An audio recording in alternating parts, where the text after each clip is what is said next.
Hello, ഇന്ന് വന്നിട്ടുള്ളത് ഒരു ഈസി പാൽ കേക്കിൻ്റെ റെസിപ്പി ആയിട്ടാണ് കേട്ടോ. അപ്പോൾ എങ്ങനെയാണ് തയ്യാറാക്കുന്നത് നോക്കാം. അപ്പോൾ അതിനായിട്ട് ഒരു അര കപ്പ് പഞ്ചസാര ഒരു പാത്രത്തിൽ ഇട്ട് കൊടുക്കുക. അതിലേക്ക് ഒരു കപ്പ് വെള്ളവും ചേർത്തിട്ട് നന്നായിട്ട് മെൽറ്റ് ചെയ്തെടുക്കുക കേട്ടോ. അപ്പോൾ നന്നായിട്ട് മെൽറ്റ് ആയിട്ടുണ്ട്. ഇനി ഒരു ബൗൾ എടുക്കുക. അതിലേക്ക് ഒരു എഗ്ഗ് പൊട്ടിച്ച് വെച്ച് കൊടുക്കുക. 2 ടേബിൾ സ്പൂണ് നെയ്യ് മെൽറ്റ് ചെയ്തത് ചേർക്കുക. പിന്നെ 2 ടേബിൾ സ്പൂണ് പഞ്ചസാരയും ഒരു 1/4 ടീസ്പൂൺ ഉപ്പും 1/4 ടീസ്പൂൺ ബേക്കിംഗ് സോഡയും കുറച്ച് ഏലക്കാപ്പൊടിയും ചേർത്ത് നന്നായിട്ട് മിക്സ് ചെയ്തെടുക്കുക.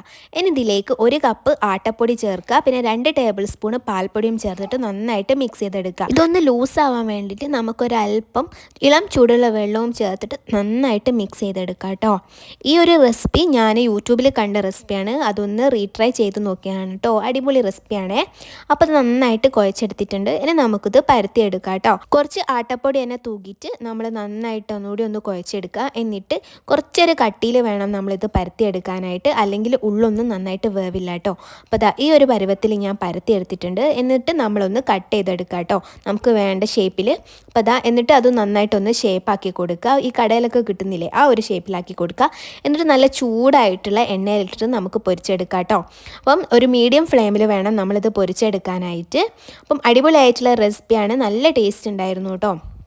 പിന്നെ അധികം ഹൈ ഫ്ലെയിമിൽ പൊരിച്ചെടുക്കണ്ട, കാരണം ഉള്ളൊക്കെ വേവാണ്ടായി പോട്ടോ. അതൊന്ന് ശ്രദ്ധിക്കാൻ വേണ്ടിയിട്ടാണ്. ഒരു ലോ ഫ്ലെയിമിലോ അല്ലെങ്കിൽ ഒരു മീഡിയം ഫ്ലെയിമിലോ നന്നായിട്ട് വേവിച്ചെടുക്കുക. എന്നിട്ട് നമ്മൾ കുറച്ച് ചൂടുള്ള ഈ ഒരു പഞ്ചസാര ലായനിലേക്ക് തന്നെ ഇട്ട് കൊടുക്കുക കേട്ടോ. അതൊന്ന് ചൂടാക്കിയതിന് ശേഷം മാത്രം അതിലേക്ക് ഇട്ട് കൊടുക്കുക. പിന്നെ നമ്മൾ അടുത്ത ബാച്ചും കൂടിയും ഇതുണ്ടാക്കി എടുക്കുന്നുണ്ട്.